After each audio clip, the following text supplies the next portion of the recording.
Okay, pagkasabi natin na February 17 po ang Chinese New Year, dapat po bago pumasok ang Chinese New Year, dapat tapang general cleaning na tayo. Isang napaka-importanteng aspeto yan, lalo na po sa pagsalubong o sa mga tradisyon ng Chinese, ang general cleaning. Pinaniniwalaan kasi malinis na bahay ay nagdadala ng papasok na swerte. Alam niyo ba, ang clutter-free, yung mga kalat, mga basura, mga lumang gamit, mga dati na mga sirang gamit, mga appliances na hindi na gumagamit, yung mga relo, yung mga clock niyo po na hindi na gumagana, yung sira o may basag na baso, yung salamin na may basag na, yung mga lucky charms nyo na luma na, o kaya nabasag na may bungi na, putol na yung kamay, putol yung paa, lahat po yan dapat na natin let go.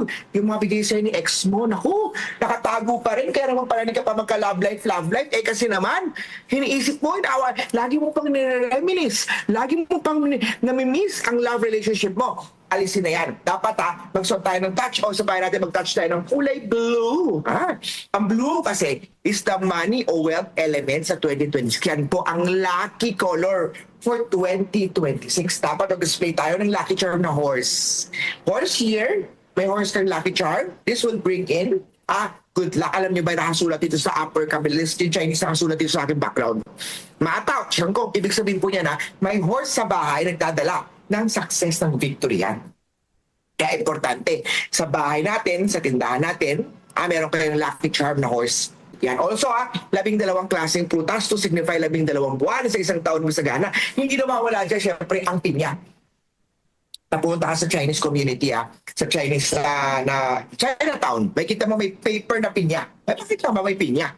Ano ba significance ng pinya? Yung pinya kasi we call this sa Chinese as Ong. Prosperity yan. Lai is to come. Prosperity to come down. Apple, we call apple as pingo. Ping is parang good harmony. Hindi nag-aaway. Mangga, swerte po mangga. Suha, for good health yan.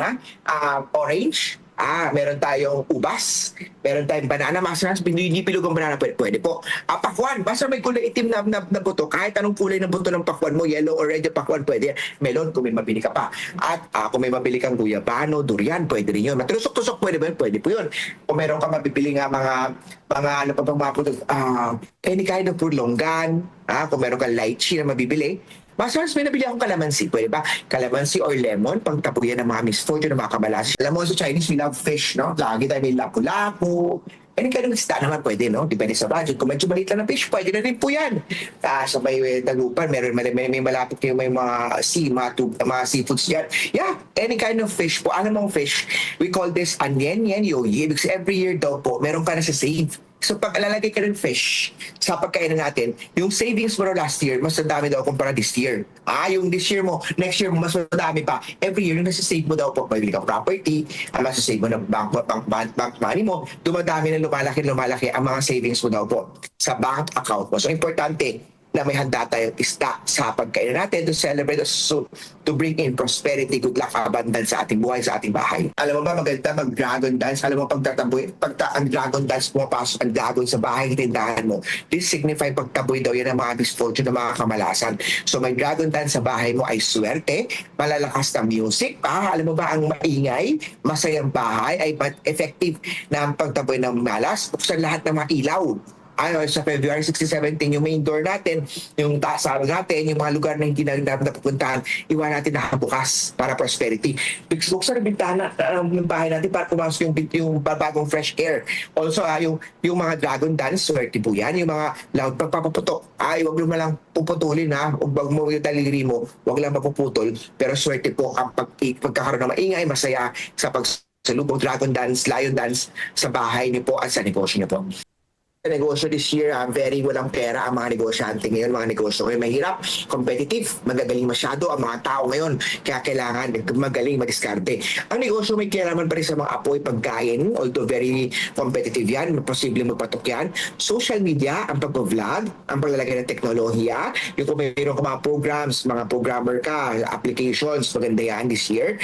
AI, tatok din yan. This year, ang mga trainings, mga seminars, ay patok pa din. May kailangan sa electronics, may kailangan sa mga teknolohiya ay patok. Sa 2026 may travel pa rin, pero travel nasa abroad pa rin ang posibleng patok.